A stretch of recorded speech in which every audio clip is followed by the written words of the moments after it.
نن چې محترمو زمونږ کومه وظیفه ده د سحر د لمانځه نه بعد العزیز په دې طریقې سره تاسو ووایئ د الله پاک یو نوم دی ډېر زیات زبردست او ډېر زیات اعلی دی انشاءالله العزیز الله پاک به تاسو د خلکو نه بې پروا کړي الله پاک به تاسو تمام عمر کې د محتاجۍ نه الله پاک به تاسو د ذلت نه ساتي او دومره عزت به الله پاک تاسو له درکړي چې تاسو به ورته حیرانه شئ بلکې تمام جهان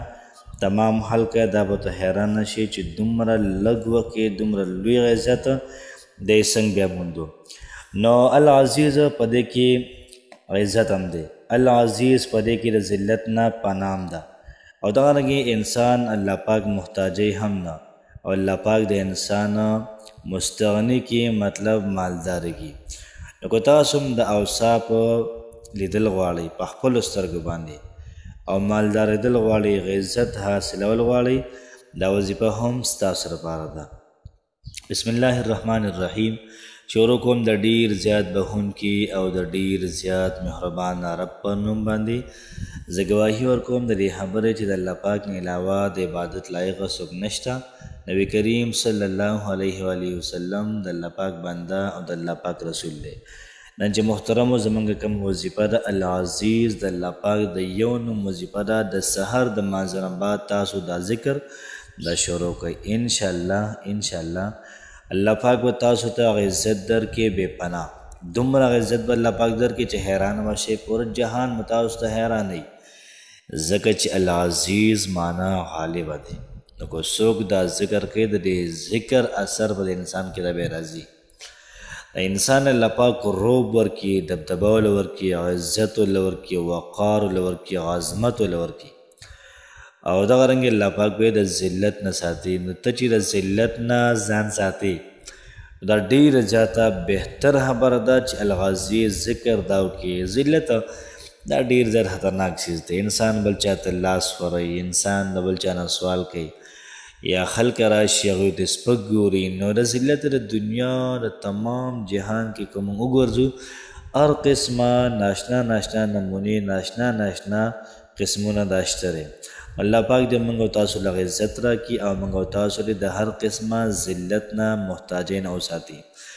محترم مسلمانانو الله پاک به تاسو محتاجۍ نه دا څونه ښکلې خبره ده چې زه محتاجۍ کم نه دا زما لپاره بهتر خبره ده بلکې د غر نم لویه خبره ده بلکې د اوو ځمکو اوو اسمانو نم لویه خبره ده زه چاته محتاجېږم نه الله پاک ما چاته محتاجۍ نه نو العزیز ذکر دا شروع کوي بل دا چې د سحر د لمانځه نه بعد تاسو 41 پېرې 140 پېرې 40 ورځو پورې په ځان لپاره وظیفه کې العزیز یا عزیز یا مطلب العزیزو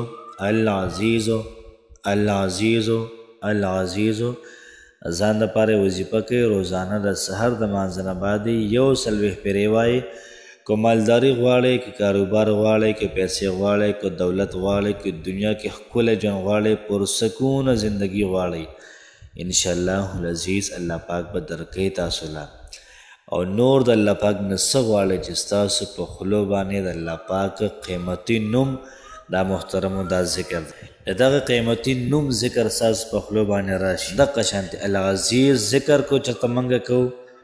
نو که یو ځل موږ ووایو نو الله پاک دا قبول کړي نو چې دغه الله پاک قبول کړي نو موږ له د دویم ځل د العزیز مقرره کې موږ ووایو